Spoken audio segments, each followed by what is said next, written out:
মুসলমানদেরকে নির্বিচারে গুলি করে হত্যা করা হয়েছিল, লাশ গুম করা হয়েছিল।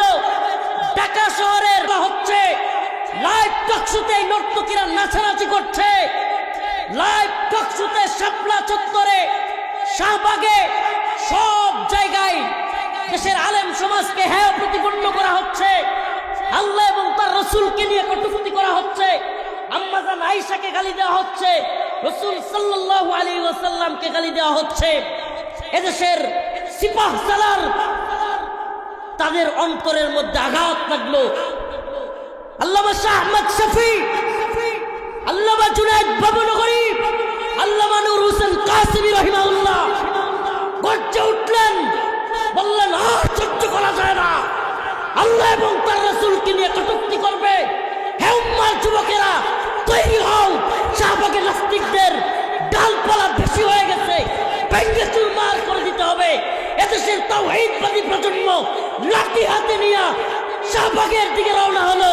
ওই লাঠি এবং ইমরানি সরকারদের ঘাঁটি নাস্তানাবুদ করে দিয়া, চার ভেঙে দিয়া, পাশায় পিটানি দিয়া দৌড়াইয়া শাহবাগ দিয়ে হদাই। 2013 সালের 5ই মে দিবাগত রাতে নবী প্রেমীদেরকে জালেম স্বৈরাচার, পৃথিবীর ইতিহাসের কুখ্যাত স্বৈরাচার শেখ হাসিনার নির্দেশে শত শত আলেম উলামাদেরকে হত্যা করা হয়েছে। এই প্রজন্মের যারা আছে 20 বছরের নিচে, এরা কিন্তু এটা বলতে পারবে না, এদের এটা মনে নাই। 20 বছরের নিচে যারা আছে এই প্রজন্মের, এরা এই ঘটনা হয়তো জানেও না, নাকি এই ঘটনা নিয়ে ওরকম আলোচনাও নাই।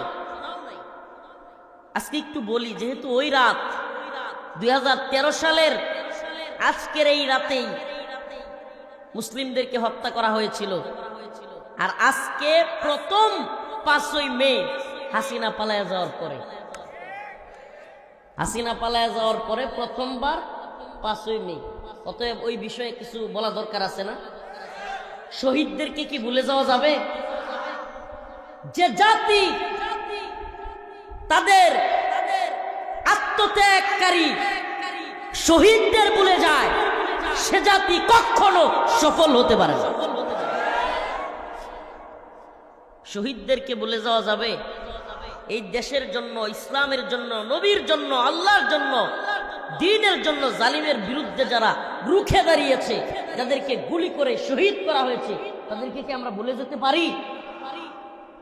এই প্রজন্ম আজকেও মাদ্রাসায় এটা নিয়ে আলোচনা করছে ছাত্রদের সামনে, আমার মাদ্রাসায়, যে এই প্রজন্মের ছাত্ররা, আমি দেখলাম আমার ছাত্ররা জানেই না, ছাত্ররা জানেই না, কিতাব কানার ছাত্ররা 16-17 বছর এক একজনের বয়স, তবুও জানেন।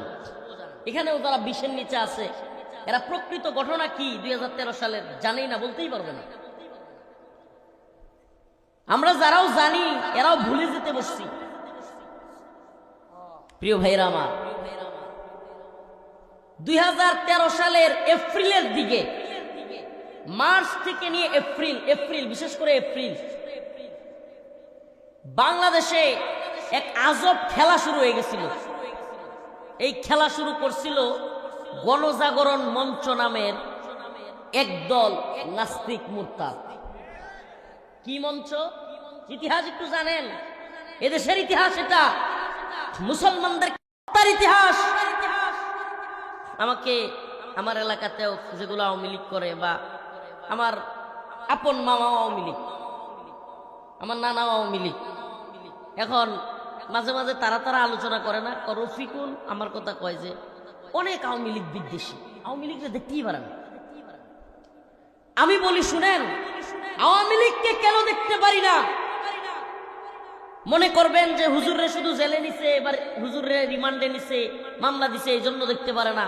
না রে ভাই, একটু জানেন আপনি 2013 সালের 5ই মে আলেম ওলামা ছাত্র জনতা নবী প্রেমীরা শাপলা চত্বরে আল্লাহর নবীকে কটূক্তি করা হয়েছে, গালি দেওয়া হয়েছে, এজন্য আন্দোলন করতে গেছে।